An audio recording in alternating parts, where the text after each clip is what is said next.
Good morning, good afternoon, everyone, depending on where you're calling in from. We're going to get started in just a couple of minutes.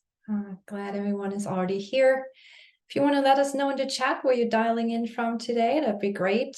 Myself, I'm actually based in Toronto, and we have a really sticky couple of days behind us, but it looks like the weather is going to be a little bit more fall-like over the next couple of weeks again. So welcome, everyone. Let us know in the chat where you're calling in from today, and just make sure you change it over to chatting to everyone. We have Diego from Colombia. Welcome. I hope we have a nice international crowd today talking about learner journeys. We have Nick based in the UK. Hi, Nick. Thanks for joining. Glad you could make it. Let us know in the chat where you're calling in from. New Jersey, just around the corner. Thanks, Shannon. That's awesome. And you probably already realized I have another screen. That's why I keep on looking over to the right. So keep those chats coming. We have Marisa from Florida. Welcome to the session. Hoping for this to be a very interactive session as well. We're recording it as well, so you will receive that, of course, after today, so you can always go back. We have Gabri from British Columbia, another fellow Canadian. I like it. I'm not on my own. That's fantastic. Thank you. So I'll get started in a couple of minutes. This is only half an hour webinar, so I will get started really on top of the hour.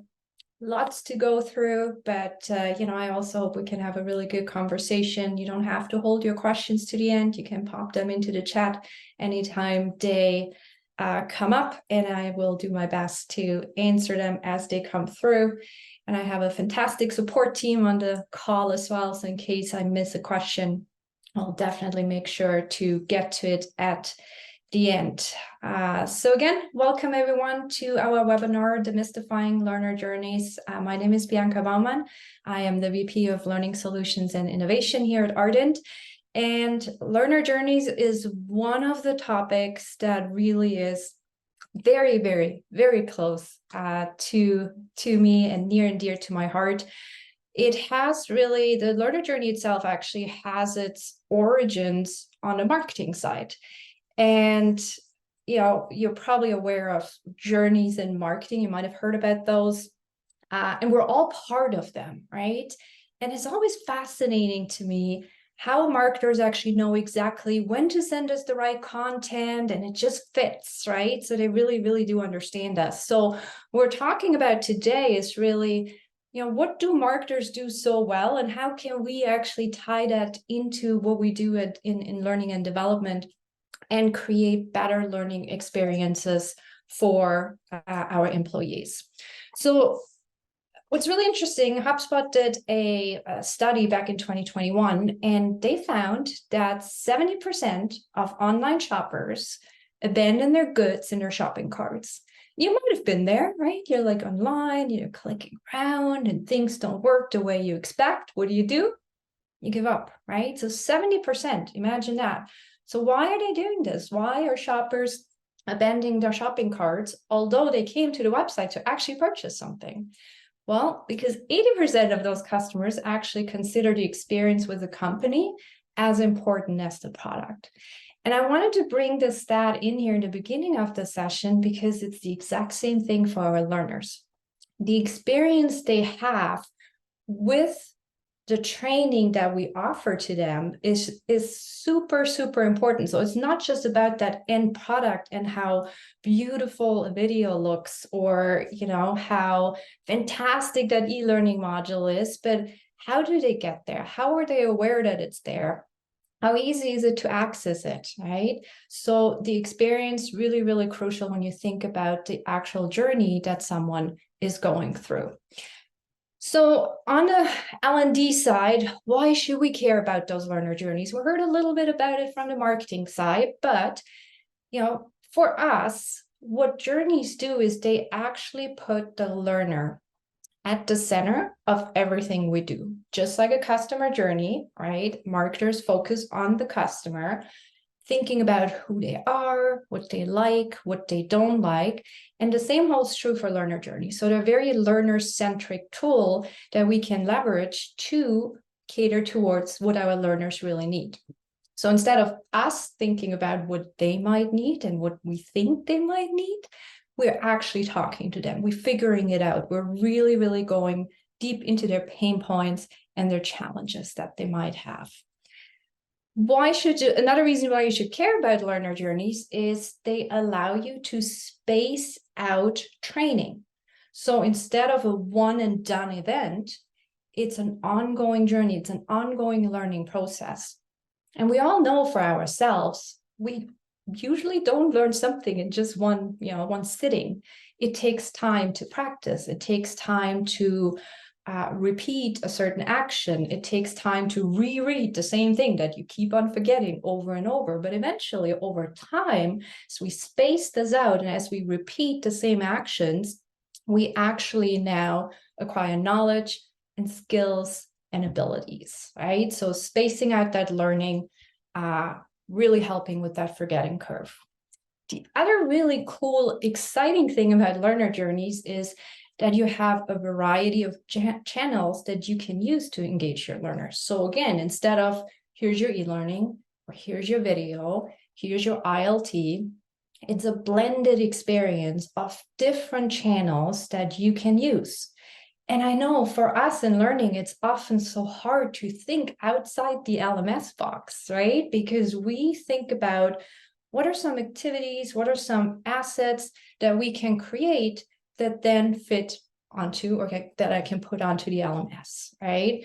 But what I would really encourage everyone to do is like, what else can we do? Because we all know if you need to fix something in your kitchen sink, what do? We don't go to your LMS, right? You actually go on YouTube. So you find the information you need in the moment of need. And next time you do it, you might have to go back, right? And go to YouTube again, or you read an article, but you use different channels to learn the same thing. And we should do the same for our learners, and we can do that with learner journeys.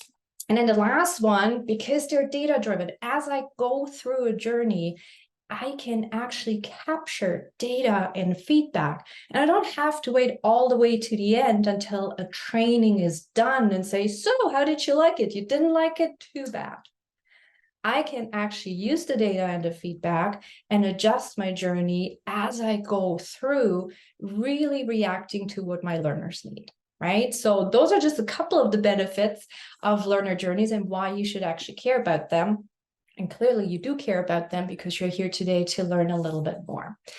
Learner journeys is partially a buzzword already. And so I just want to make sure we also understand the difference between curriculum and topics and learner journeys and like, what is all of that, right? So if you actually, on the screen right now, I actually start at the bottom, like topics are, we all know topics, like you go 101, 102, 103, right? A curriculum would really allow us to group different topics together into, a curriculum. And I think we're all familiar with what that means. When you think about a learner journey, now we're really talking more about this experience, and it's a flow, it's a journey, there's something connecting all the dots. If you look at the curriculum view boxes, see all the white space, right? They're just kind of separate. Yeah, we have topics, we just check boxes. A learner journey really allows us to tie all the boxes together and create that experience that makes a difference to our learners. And usually, often, not all the time, that what ties it all together is communication and engagement. It's like that red thread that's kind of going through that ties it all together. Because ideally, from a learner journey perspective, we look at awareness. So we're getting people excited. They might not even know the learning is out there. Because let me tell you a little secret. Your employees don't come to work to log on to the LMS. They don't do that, right? They need something in the moment, and it's our job to let them know here's something right now. So making them aware of what's out there, then giving them the actual meat of the training. And then after, you have some kind of a follow-up, right? So you kind of have these three phases. But communications can really help you tie all of this together, right? So curriculum is much more separate versus a journey ties it all together. If you have questions as I go through, please put them into the chat. I keep an eye on it, but if I don't see any, I'll just keep on going. This is just a couple of examples of what they could look like, right? Here at Ardent, we like to use online collaboration tools to put all of our thoughts together when we work with our clients. And, often those boards can get a little messy. They're already cleaned up here for the purpose of this webinar, but that's the fun part, right? Like really thinking through what these different journeys could look like for your learners. And of course, tying in all the different stakeholders and making sure everyone is heard. Okay, so now we're kind of have the foundation around learner journeys in a nutshell. Now you're probably very curious about, well, how do I go about these? How do I actually create a learner journey? Where do I start? There's different options for you to get started. Each organization is different. However, what I like to use as a starting point is a learner journey map. A learner journey map, just like marketers use a customer journey map, really shows you the different steps that a customer, and for us, a learner, is going through in order to achieve a certain goal, right? On a marketing side, it would be they're purchasing a product or a service. For us, it is behavior change. We want to see improved performance. We want them to learn a new skill. We want them to know something, right? So you have all these different steps that a learner would go through in order to do exactly that. So we have learner goals in here, there's touch points and interactions, there's the learner emotional states, there's data and measurements. I'm going to talk through all of these four in just a moment, because I know this template can be quite overwhelming, right? But I'll break it out for you. But if you look across, you'll actually see those three phases that I just talked about a moment ago. There's kind of the pre-launch, the awareness, making sure people know it's out there. Then you have the actual launch, and then something that happens after that launch, like post-completion. And now you're saying, well, Bianca, you just said, it's like it kind of keeps on going and it doesn't stop. And now we talk about post-completion.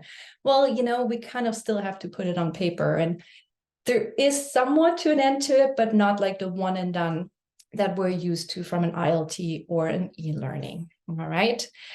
Question in the chat, will the slides be available? We're going to share the recording, so you'll have the slides in there as well.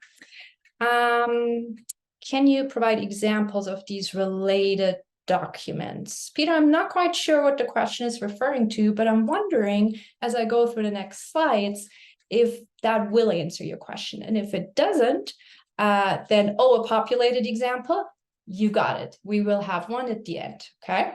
Thank you, good question. So let's break out the four elements: goals, touch points, emotional states, and data and measurement, all right? So for goals, there's actually two goals. There's your overall journey goal. That overall journey goal should be aligned to your business objectives, to your strategic goals. That is the impact to your business. So if your learners go through the journey, in the end, it has an impact on your organization. For example, if we look at sales, you might have a key performance indicator, KPI, of we want to increase sales by 5% year over year.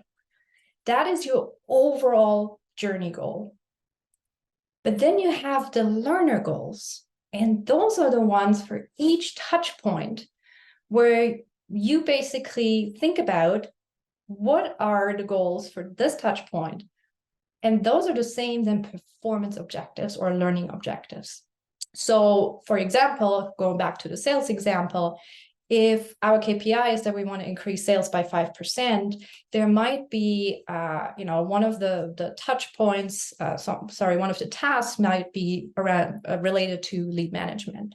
So for lead management, they need to know how to use their customer relationship management system, their CRM, most efficiently, so they can actually follow up well on their leads. Overall, eventually, that will have an impact on the sales numbers, right? So all of the performance goals, all of the learner goals will actually feed into that overall campaign goal or that business objective, all right? That's the goals one. Touch points and interactions. What does that even mean?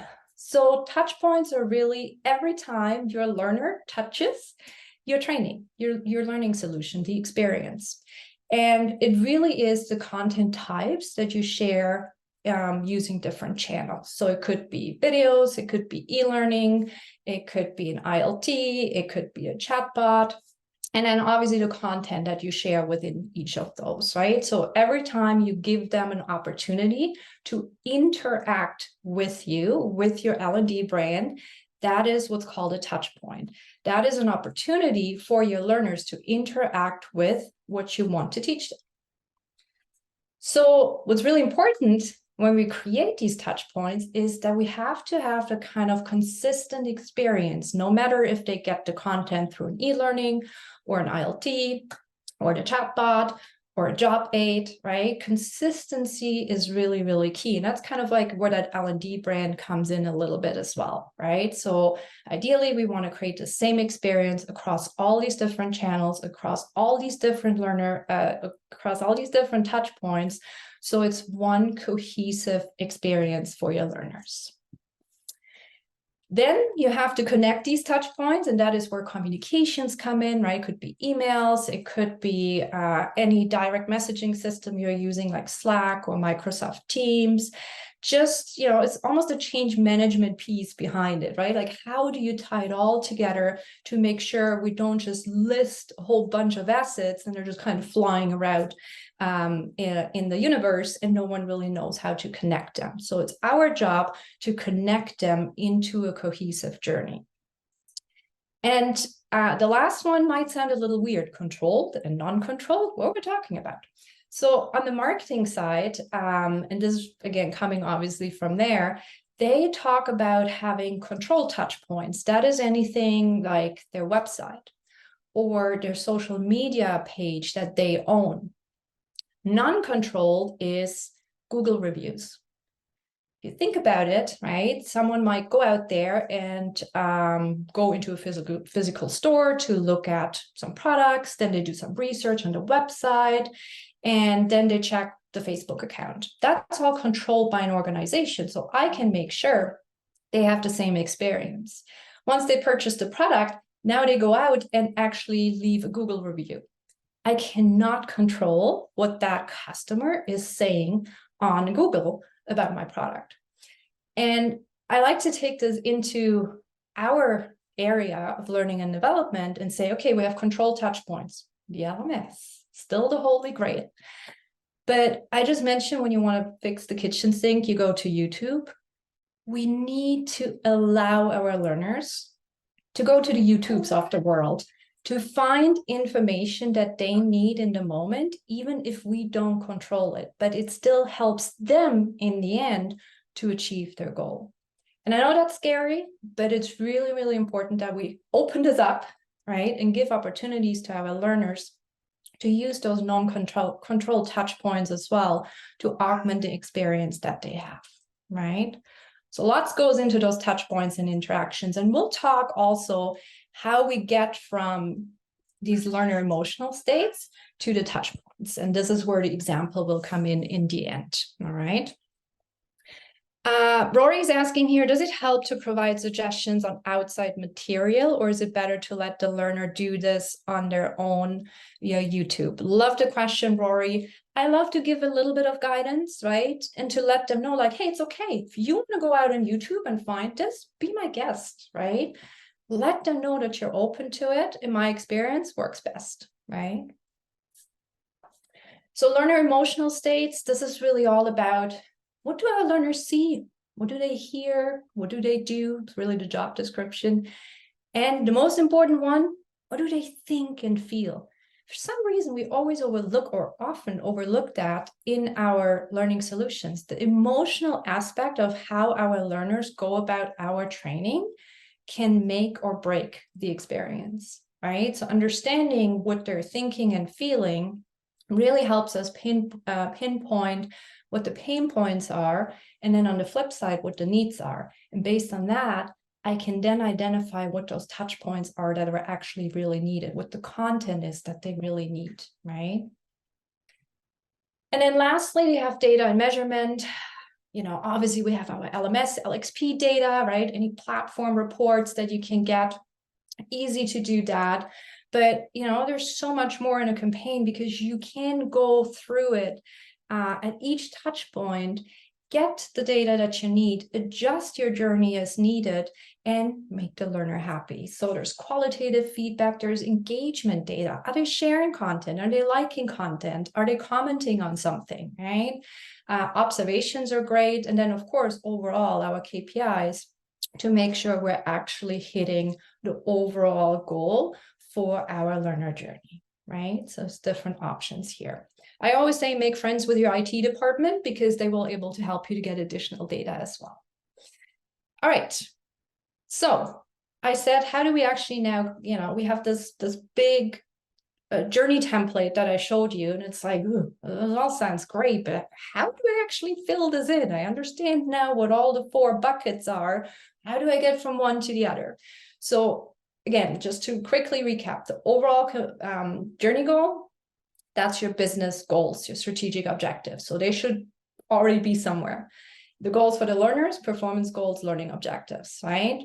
The emotional states, that is something you usually would get through learner interviews or observations. You can use empathy maps or learner personas, so you would know how our learners feel about a specific topic, about specific assets, channels, delivery channels, the LMS, right? Everything that surrounds their day-to-day at work. But then, how do I figure out how to best actually, give them the touch points and interactions they need? So what we like to do is we like to take a page out of the design thinking playbook, and we use problem statements and then how might we questions to really dig even deeper into those needs and the pain points and the needs, to then identify how can we solve the need that they have, right? So problem statements, there's different ways of how you can do this. I like to use the 5 W's. Who does the problem affect? What is the issue? When does the issue occur? Where is the issue occurring? And why is it important that we fix it? So here we have Apima. She feels overwhelmed. So who's Apima? What? She feels overwhelmed. When? Every day.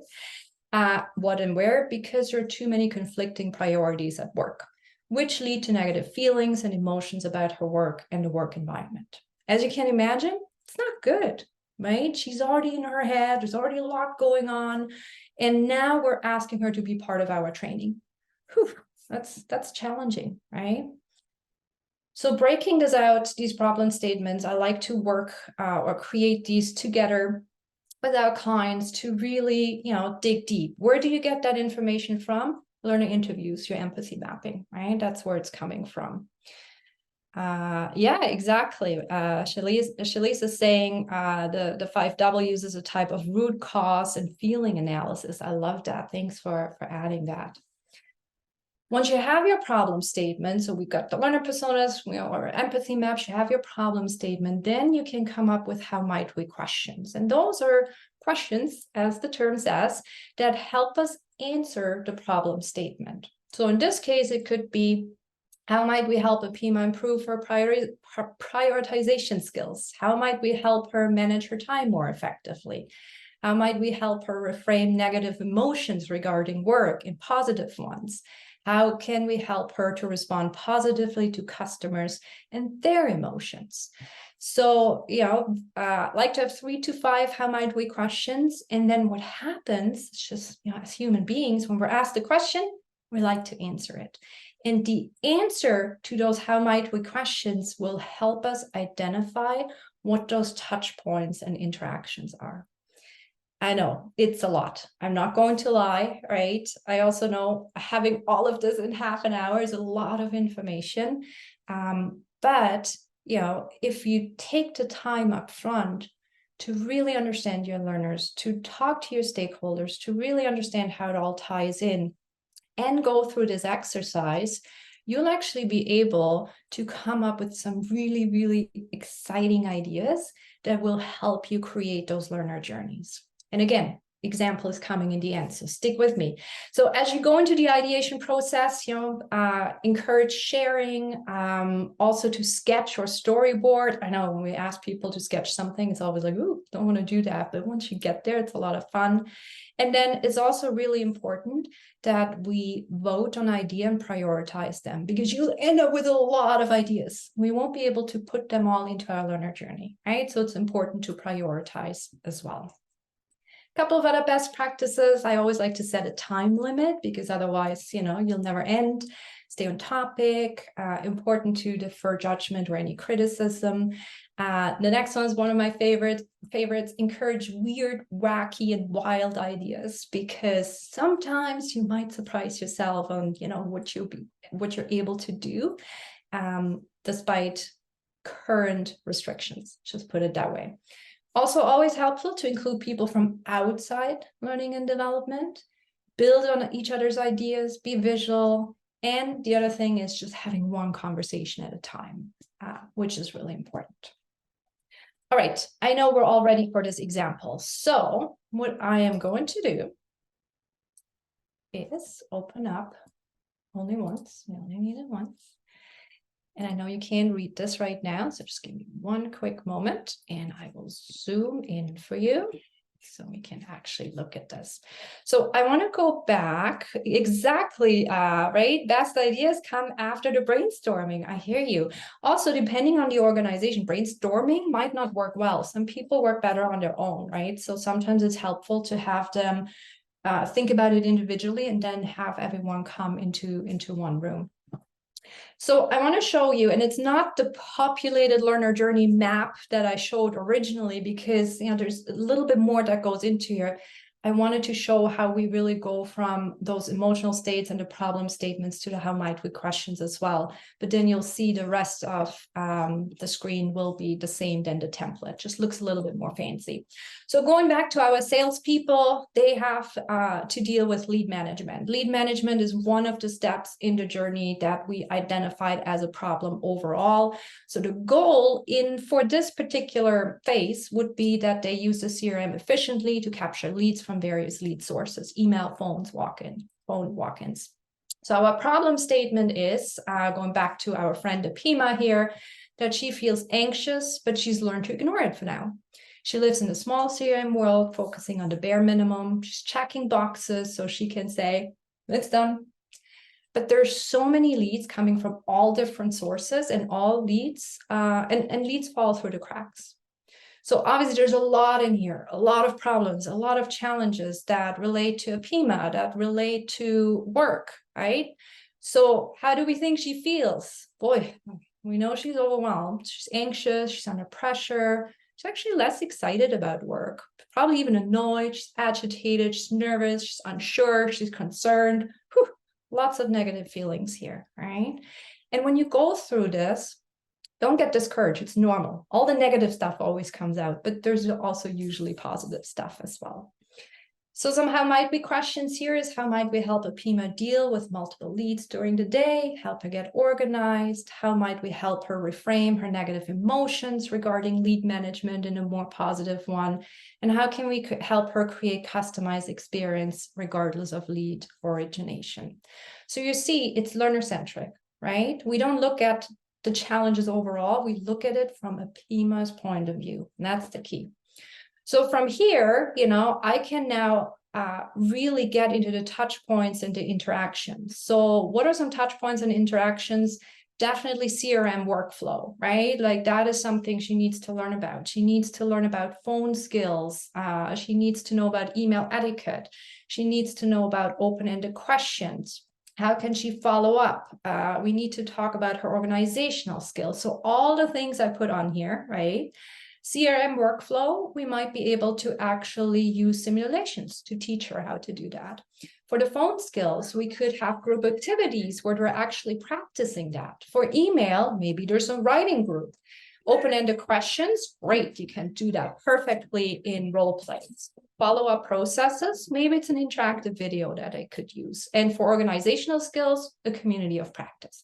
These are just examples, right? But they're really based and built on that problem statement and how might we questions, right? So using that structure, you can then populate your learner journey map.